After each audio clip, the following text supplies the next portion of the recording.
한 주 기업 뉴스 리뷰 주간 기업 기상도입니다. 현대차, LG그룹부터 온라인 쇼핑 강자 쿠팡까지 거대 규모 투자 계획이 쏟아졌습니다. 이들 투자 계획만 보면 아직 한국이 저성장으로 주저앉을 상황은 아닌 듯한데요. 그러면 한 주 맑고 우린 기업 찾아 기업 기상도 출발합니다. 첫 맑은 기업 삼양식품입니다. 매운 볶음면으로 부활하더니 호재가 이어집니다. 각국 인플루언서와 방탄소년단 지민의 먹방으로 세계적 홍보 효과 봤는데 미국 유명 래퍼 카디비가 손을 보탰네요. 자신의 SNS에 매운 볶음면 만들어 먹는 영상 올린 겁니다. 재미있는 제품이란 평도 남겼죠. 삼양, 작년에 해외 매출 8천억, 총 매출 1조 넘었는데 내년 설비 증설, 중국 수출 회복으로 더 늘 것이라는 게 증권가 중평입니다. 조짐은 이미 보입니다. 2월 라면 수출이 1년 전보다 30% 넘게 급증해 연간 10억 달러 넘으며 사상 최대치 예상되고 있습니다. 다음은 전기차 배터리 양극재 기업 LNF입니다. 대규모 납품 계약 소식 전해졌습니다. 13조 원, 배터리 회사 SK온에 공급할 하이니켈 양극재 액수입니다. 테슬라의 대규모 공급 성사된 지 1년 만인데요. 7년간 계약이라지만 1년에 2조 원쯤 되니 작년 매출 40%가 넘습니다.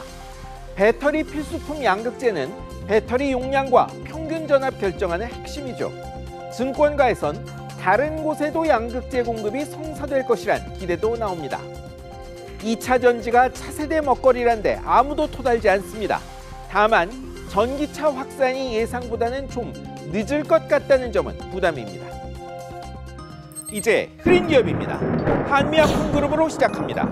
화제 모았던 이종기업 간 통합 중단됐습니다.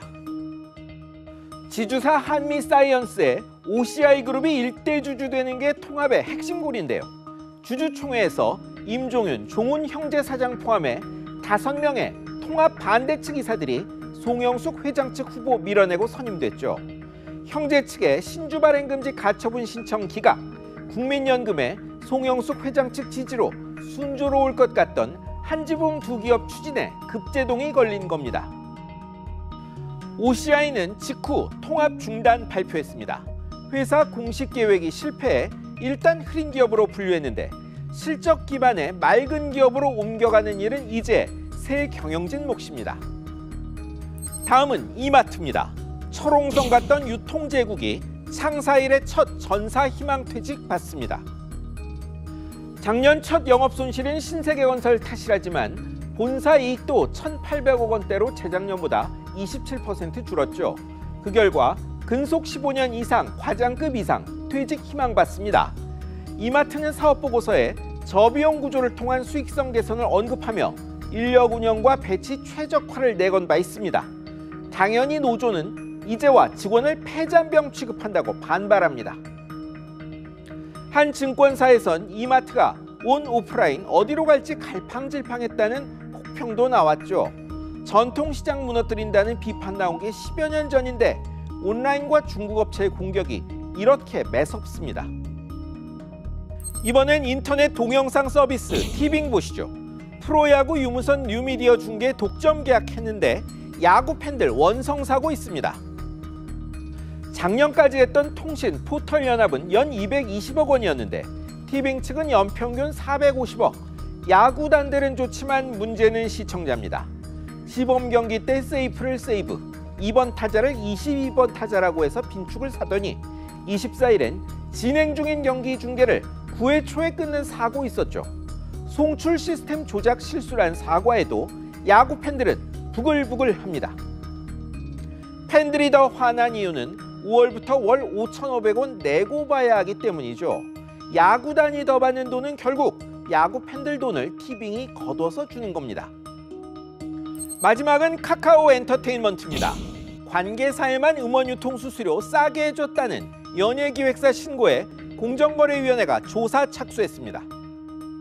문제 제기한 빅플래닛 메이드는 카카오 엔터테인먼트가 일반 업체는 수수료 20% 적용하며 관계사에는 5에서 6%만 받았다 주장합니다. 카카오 엔터 측은 관계사 여부는 수수료 산정 시 고려사항이 아니라고 반박합니다. 선급금 투자 여부, 계약 기간, 유통음원 가치 평가 등에 따라 결정했다는 거죠.